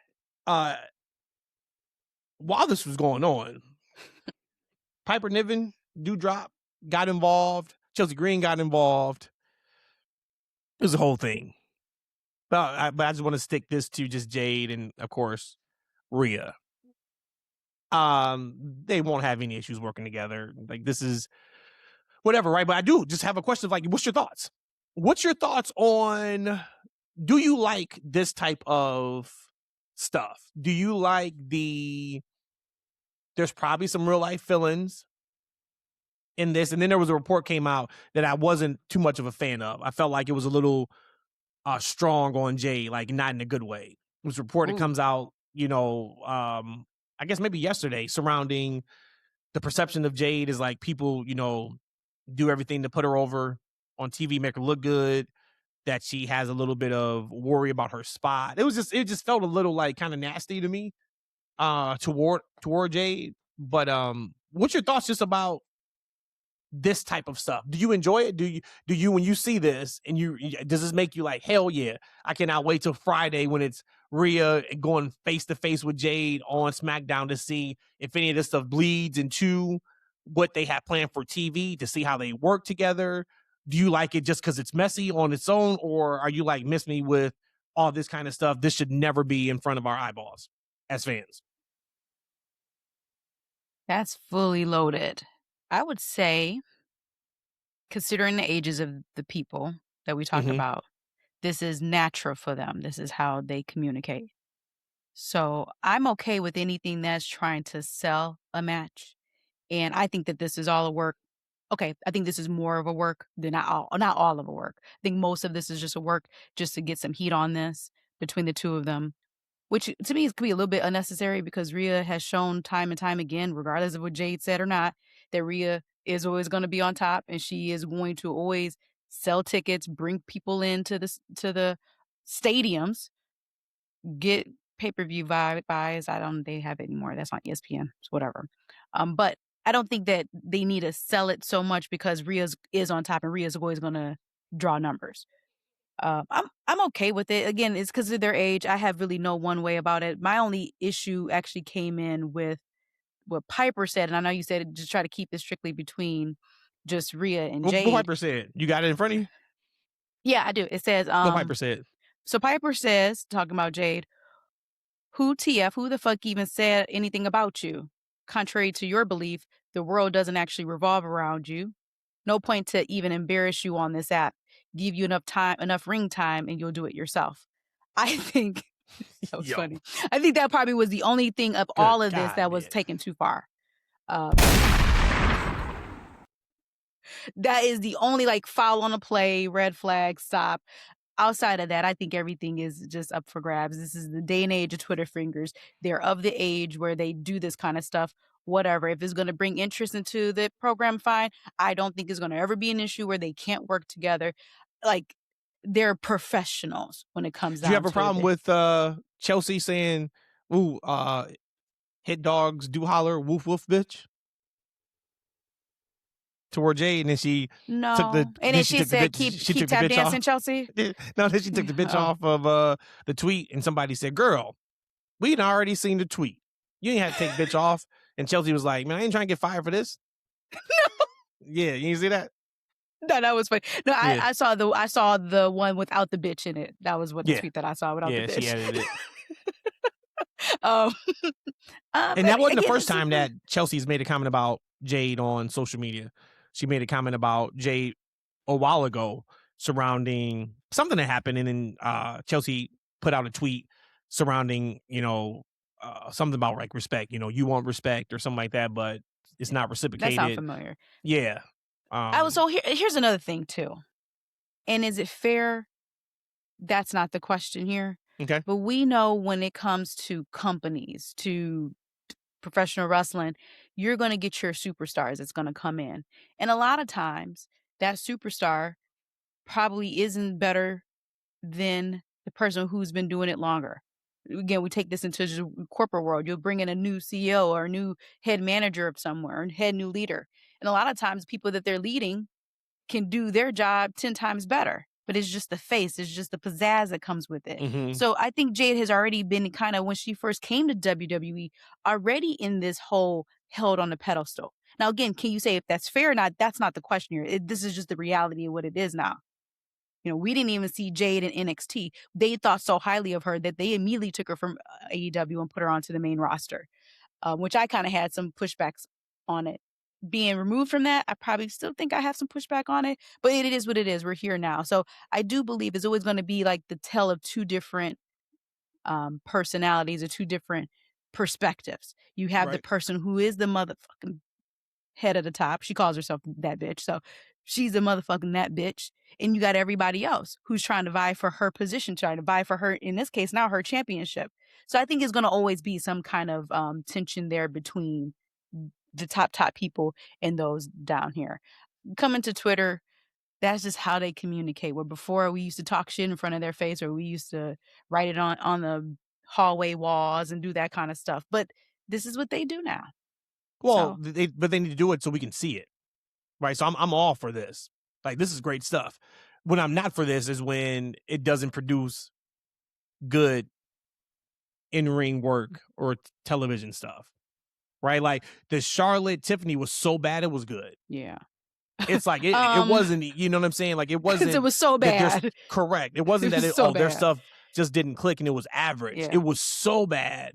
Mm-hmm. And like, so, yo, what are we watching? It's like, this is can't miss television right now. Mm-hmm. I'm excited for Rhea and Jade.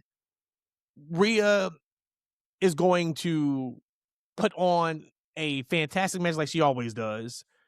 Jade's going to do what she do in the best possible way, meaning anytime Jade's been like in a big primetime spot, she's delivered.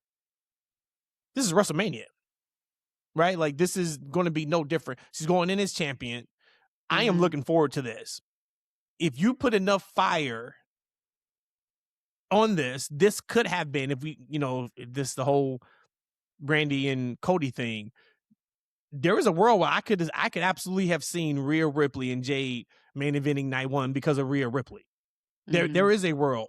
I know Liv kept saying she was going to main event. She's the main event at WrestleMania. From a match perspective, her and Stephanie, I think, are going to kill if they get enough time and such. I just don't think there was enough there to actually legit put them on last on night one or night two. I think there's something that you absolutely could have done with Rhea and still can do with Rhea and Jade to do that. But I'm looking forward to it. Like I say, I'm here for all that kind of stuff as long as that it doesn't take away from, kind of what we see on TV. And even if it does take away from it, if it's still entertaining, I'm good with it. Yeah. You're selling your match. And I again, like, that's why I said I think that this is a work. Rooted in some truth, sure. But I think this is just to sell tickets. This is just to get interest involved into this program that they're in.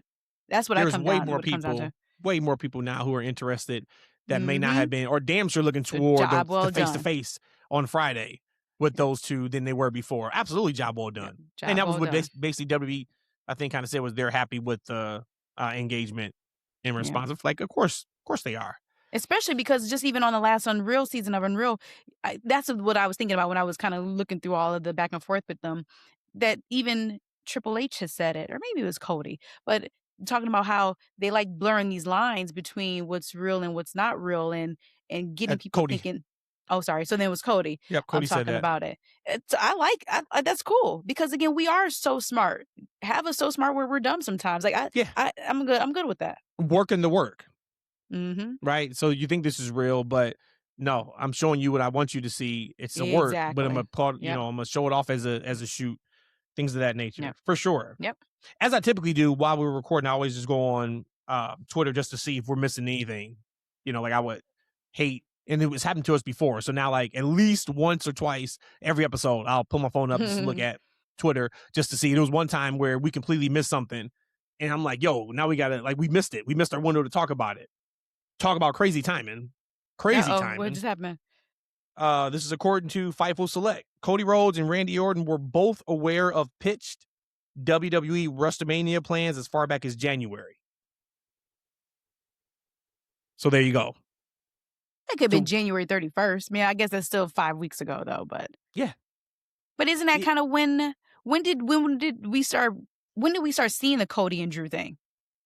Probably about that time, right? After Rumble. So, I mean, it could have been right after Rumble when they first got the backlash of it. But the conversation, this was about 2 weeks ago, where it was the convo about matches changing, Triple H changing the matches because of ticket sales, things of that nature. So that was before that. So but that makes sense. That match is too big for something just 2 weeks ago to come up, and you're just like, hey, let's run with that now.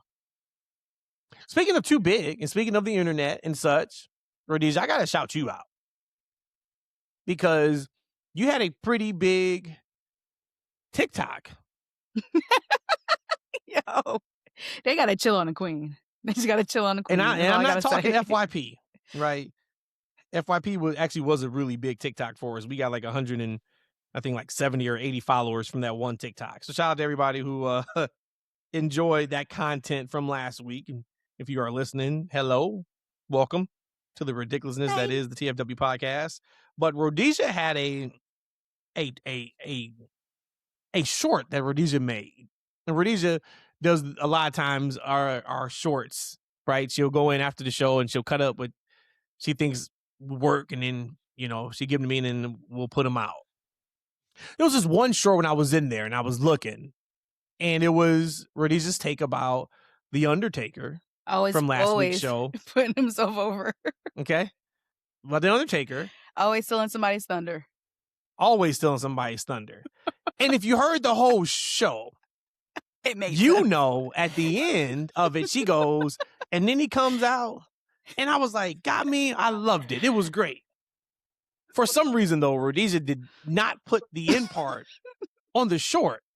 So it's just 35 seconds of her just throwing Undertaker under the bus. and then the short stops. So I'm looking, I'm on the computer, I'm like, God. yo, does she really want me to put this up? And I was like, hey, content is content. She cut it. I think it doesn't make her look like the best light. So I even try to put some razzle dazzle on it, right? So I'm like, okay, well, I need people to know that this is not how she felt. So what I want to do really quick, I just want to see how I named it. Because I tried to, just set her up a little bit. So I said, spoiler alert, Rhodesia felt different by the end of the segment and on the actual podcast with just 2 laughing face emojis.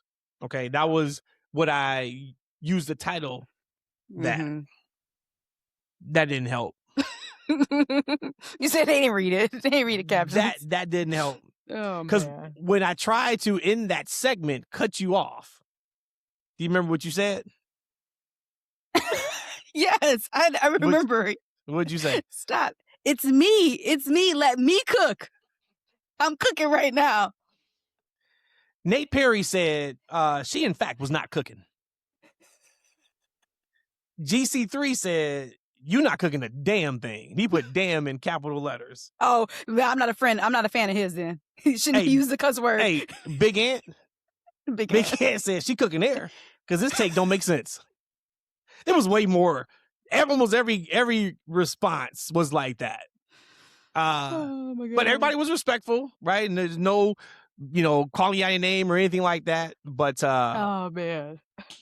Yeah. It worked, right? So, hey, if these ladies can go in here and call each other bitches and pull it back and this and that, say that you're going to embarrass yourself in the ring, hey, I can embarrass myself on the internet. It worked, right? Got some engagement. It did. It doesn't attack my self-esteem at all because it's esteeming my self. I look at you. Shit damn fuck. I got a Tiffany Stratton. I want to play for you guys real quick. That's a really good question. I'm kind of just like, me, and yeah. I do want to start. I feel like for the past year, I was kind of stale. Like, I felt like, there wasn't any crazy storylines after I won the title, and I kind of want to bring back some spunk. So we're going to be even more heelish, Tiffany. Yeah. A little spicy. Yeah, we're going to play around with some things, so I'm excited for that. But, yeah, I'm not really sure why the crowd cheers me as a heelish kind of vibe. You know what I mean? I mean, they like you. Yeah, it's just certain people. Shout out to O'Shea Jackson. That was his podcast. So I came across that clip a few days ago.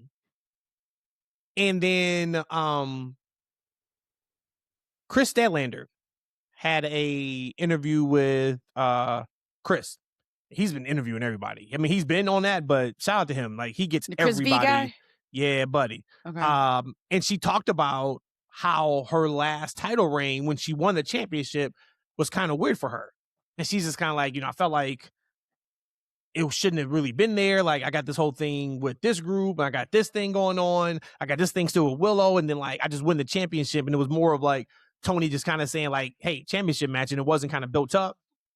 I wanted to share both of those reactions and comments because wrestling fans, it is okay to say when something's not good. I had been saying the entire Tiffany Stratton title reign, it wasn't good. It wasn't there. I kept saying, man, like, this isn't good storytelling. Like, she's missing something from a story. This is never about the talent. I've always said that. And if it is about the talent, I'll make sure that everybody understands. Whenever we are critiquing or talking, we are talking storyline, we are talking placement. It is never typically about the person unless we talk about it in that said way. But there were so many times, even on social media last year, I got somebody to make a comment about Tiffany in a positive way when I was talking about how the title reign wasn't it. It wasn't hidden. It wasn't where it needed to be. They didn't give her any storyline to really sink her teeth into. And what you know, Tiffany Stratton just said, man, that was the shits. That was not good. It was flat. Wrestling fans, it is okay to say when something's not good, man. That's the only way for these promotions to get better. These are grown folks. They can take it. It's okay. But yeah, maybe if they were honest about it, they won't have to be so extreme and say really hurtful things. There is a way just to be respectful in all of it. I'm gonna come on here because I haven't had an opportunity to talk about this until now because you just brought it up. I still don't get the Statlander gimmick. I don't at all. I think she's a phenomenal wrestler. I think that she could be one of the one of the faces of their company, which I guess she kind of has been. I'm not taking anything away from her, but the way that she's been booked, I still don't know. And we took 6 months off from AEW, but even before that, I just don't know when she came from this alien into what she is now. A lot of times, what she wears in the ring doesn't really match what I'm seeing. Like, I just think Statlander, now that because she dropped the title, let's now either maybe repackage or just kind of tighten up what we actually is supposed to be getting from you, like your actual character itself. Yeah, you don't know who she is. I don't know who she is at all. Who is Chris Statlander? And if it's not phenomenal worker, strong, hardcore wrestler, if it's not that, right? Then it's who is she? You don't know. And you can't see it. And she still get crazy pops. So guess what? Just tighten up her character. Yeah, we all love thick Statlander. We just need to know who she is. That's all. Quick added piece to the whole Cody Rhodes, Drew McIntyre, Randy Orton thing. One of the reasons the WWE title was taken off of Cody Rhodes was so that he would be featured in the Royal Rumble and Elimination Chamber matches, adding to the draw of those shows. Ah.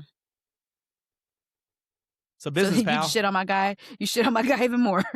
It's a business, pal. No, it means that Drew take the title off of Cody here, Drew. Hold this until keep it warm. Jacob.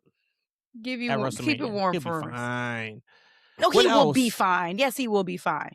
But still. On the women's vein, gotta shout out Lash Legend and Nia Jax. Super happy, especially for Lash. And she got the pin.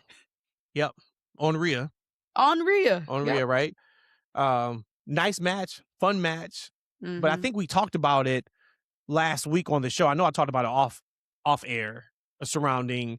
I thought that they would win the tag titles before Elimination Chamber because we knew they weren't going the way of Io versus Rhea. That just didn't make sense in any form or fashion. And I didn't think they would be tag team champions going into WrestleMania because I still think that's a spot for the Bella twins somehow, some way, maybe. We'll see. I don't know what they're doing. I mean, they haven't been on TV for a month. Royce Keys hasn't been on TV since the Rumble, so who knows about the people that we just saw at the Rumble. But great spot. I'm very happy for Lash Legend. She is, as I said on the pod, a month and a half ago, a 5-tool player. She can do it all. She can do everything.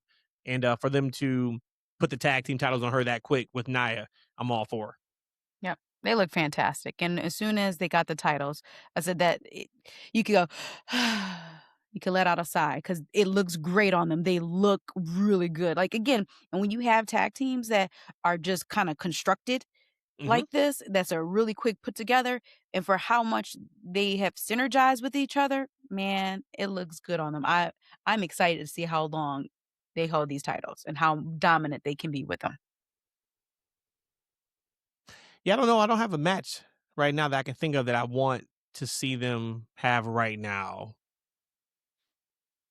So we'll see what Friday looks like. I know they're gonna have their celebration. We'll see if that maybe Bella's, and I'm only saying the Bella's just because I don't know why you bring back Brie at the Rumble if you don't give them a tag team title shot. But they were on Raw. Not that that matters. But I don't know if there's another women babyface tag team that'd be worthy of a WrestleMania match. Got 6 weeks to plan for it. Yeah. Yep. So we'll see. Speaking of WrestleMania weekend, gotta shout out Demolition. Inducted in the Hall of Fame. Man, so way overdue for me. Top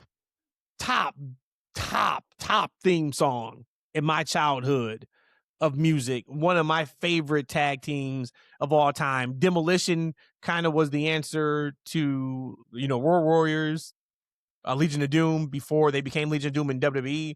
That was like, it was, NWA, WCW was Road Warriors, WWF had Demolition, and I watched, the majority of WWF. So that was like my team.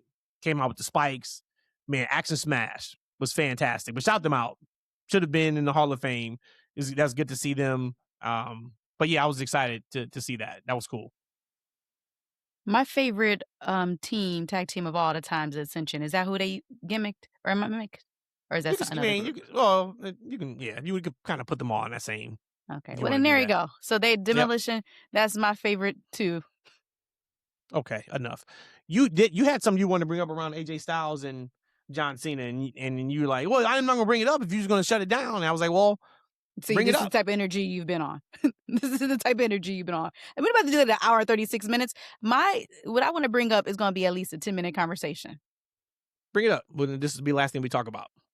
Okay. You mentioned Demolition now being in the Hall of Fame. We get the first ballot Hall of Famer in AJ Styles. Wonderful. Great. Deserves it. Just in wrestling in general. It can be WWE. It could be just, if there is just a wrestling Hall of Fame. Absolutely. But the person that I would have thought that would have been first ballot Hall of Famer would be John Cena. He literally retired last year. His first opportunity to go into a Hall of Fame, and he's not being inducted. Again, we still have time, but I highly doubt that they're going to put him in there now that you have AJ and Stephanie McMahon in there. Those are your two big ones. Why? Why would you not? And maybe you might say that they want to have a Hall of Fame with just John Cena just by himself, like literally like the main person of it. Kind of like how they did Taker. But to me, if you're going to put AJ Styles in first ballot like that, it just makes me feel like John Cena kind of was hosed. Again, another yes company man. I just don't understand why you wouldn't put John Cena in the Hall of Fame as soon as you can. So your question when we were talking about it before the show, you were like, how is it AJ Styles is a first ballot Hall of Famer and John Cena is not? Mm-hmm. And then my response is because this isn't real. To work. He's not going in this year. Actually, I think they want him to induct AJ Styles. So he'll be there. He'll be there for that show. That's the answer. And then you were just adamant that that's not the answer. And I'm like, that is the answer though. Like, you're working yourself into a shoe. That might be the literal answer, sure. But I'm just saying, to me, as someone who's, again, I'm supposed to just be watching wrestling. I'm just a regular fan, and I'm taking everything as it comes in front of my eyes. And you have AJ Styles as, in the WWE, you have JJ Styles as first ballot Hall of Famer. Who? And then, you heard what I said. And then AJ you have John Cena, who's been there for 20 plus years, who has been the face of the company. Right? The face that runs the place. Exactly. And then you tell me he's not first ballot Hall of Famer. That's all I'm saying. I understand your literal reason why, but me just being a fan, I don't get it. Like, why? If I'm a person who knows nothing, inner workings what's the difference of Rey Mysterio going in while he's still an active wrestler? Then if that's the case, shouldn't Roman Reigns be in now? What about CM Punk? He should be in now. If we're putting in active performers to the Hall of Fame. Rey Mysterio is a little bit different. So with Rey Mysterio, and I had to go back in my memory bank, and we touched on that for a second. He had came back. I don't know how long he was back for, but he had came back, and to me, following his story, he was going to end his career around that time. He just never ended. He kept going after it. After he got inducted. You think he told him, like, hey guys, this is the last WrestleMania? But that's what it felt like. That's what it felt like to me as a fan watching, then going through those motions. He came back. He got Dominic going. He got Dominic. A headliner for that show. For that, he got that Dominic Hall of going. Fame. He got Dominic Okay. going, and then he left and got them extra stem cells, and he came back. But again, to me, just what meets my eyes, what meets me face to face is that you have in the WWE AJ Styles, first ballot Hall of Famer. Proud of him for that, but John Cena is not. Just doesn't make sense to me. Yeah, if it was real, of course. But it's not. It's a TV show, pal, that's going to come on at midnight. The Friday before WrestleMania. Is it running that time? Or 1 a.m., 1 to 2. No, it's 9 p.m. Jeez West Coast time. Yeah, so it's midnight. Sheesh. Yeah. You talking about bringing NXT off of the WrestleMania weekend? Mm-hmm. Damn, like, why is the Hall of Fame like at such a weird time? Because it's after SmackDown. Away from SmackDown. Like they did last year. Yeah. Yeah, which I never even went back to go watch that Hall of Fame. As a matter of fact, Triple H Yeah. got inducted, and they said he went like an hour 30 or something like that. I never even went back to watch a second of that Hall of Fame. Remember when you used to go to Hall of Fames? And remember when people actually used Every to year. dress up and used to have proper etiquette? Mm-hmm. No shit, damn fucks, right? No, I'm not talking about that. So at a Hall of Fame, you could say all the shit damn fucks you want to. Because Okay. again, this is not putting on a show. This is you Just not in the top accepting your promo award. storyline. No, even to the sell non-top WrestleMania. promo. I hope even they in the triple non-top down. I hope they triple down. They are. The I more hope and they more I'm quadruple watching, down. I'm like, the I more and hope more I'm watching, they keep cussing Michael more Cole and more. on Every Monday promo. Like I says, said, some of the "Welcome luchadors be to cussing in motherfucking English. Monday Night Raw." That's how I hope he starts the show. Difference is the difference is the fans can't hear that. Only we can hear it on the TV. I'm talking about that the people in the ring and backstage are saying that so that they can get a pop from the crowd that's there. That's where they're relying on that. Oh, if that Michael changes Cole says it, everything. they don't hear it. Oh, okay. You should have Yeah. said that in the first place. That changes my whole That's what I thoughts on did. I've been saying everything. that. I on said that what 2 you weeks ago. thought. Exactly. So seeing why you sitting up here throwing strays at me, just listen to what I'm saying. All right. We ran out of time again, so my apologies to Ricochet and Dakota Kai. Oh, God. We will get to it next week. Because I also want to bring up our experience at going to see Scream, the movie. So we'll put those two together. I'm putting on it. I promise you, right here. Dakota Kai and Scream. Ricochet, we're going to get to you guys next week. We should just do like an official release statement out for them because we never going to address it here. Next week. Okay. We'll get to it. You know, when I was younger, my daddy used to always tell me that we was going to go to Chuck E. Cheese tomorrow. And then that's when I learned at a very young age that tomorrow never comes. Yeah. And I think my middle brother is a lot like you as far as being all disrespectful and stuff like that. Yeah. He almost like, kid, there is no such thing as tomorrow. That's funny. Let me guess. And then you were like, man, ain't no fucking Chuck E. Cheese. I was. Is that what you said? That's probably where your whole thing about cussing comes from. Shit damn fuck, man. Shit damn That should be the name of this we episode. out of here. Shit damn fuck. We're gonna be gone for another week. Unless something really bad happens on SmackDown. Nah, we bringing these back. Let us know. If y'all want more of these episodes, I was ready to cook. I'm going to tell y'all right now. I'm telling you right now, Matt, and here's the receipt that you can have for the future. If you ever have any visceral hate like that again, we're just going to turn on the stuff. I'm going to be looking crazy just because you're not going to be bringing no smoke to me on another podcast like that, and I don't deserve it. So next time you got some major heat, next time you get some major heat, next time you have major heat, we're going to turn it on right now. I might even have to do it from the phone, do the app on the phone and record just so you can get it off. I think this is a really strong pod, though. I think you really had a great performance. You know, outside of your horrendous take about profanity and pro wrestling, I thought you did a very good job, and it was me pushing you to do a good job. So I think this is maybe just what we do every week. I think maybe what we'll do is I'll watch Elimination Chamber before we pod every week until we get another bad show. I'll just, so I can keep the feeling alive of what I felt on Sunday. and then we rock and roll it. Then we back to back it, like Ray J said on Breakfast Club. You see, his mom came out and said that he actually does have a heart condition. No, I didn't. It's see real. that. Yeah, It's like it's so hard to just take him serious. of course it is, right? Even when he dies, we can be like, man, that ain't Ray J. Yeah, we're gonna say it's a clone in a casket. Yeah, so. like, that ain't I Ray hope he's J. okay. All right, y'all, we out, man. Y'all know the socials. We on TikTok, we on Instagram, we are on the Twitter. Same handles, all that kind of good stuff. That's it. We ain't got nothing else. I don't have any Like, grandiose thing to say in the end. Share. Right? Just love you guys. Thank you guys for the support. And we will be back next week. Peace.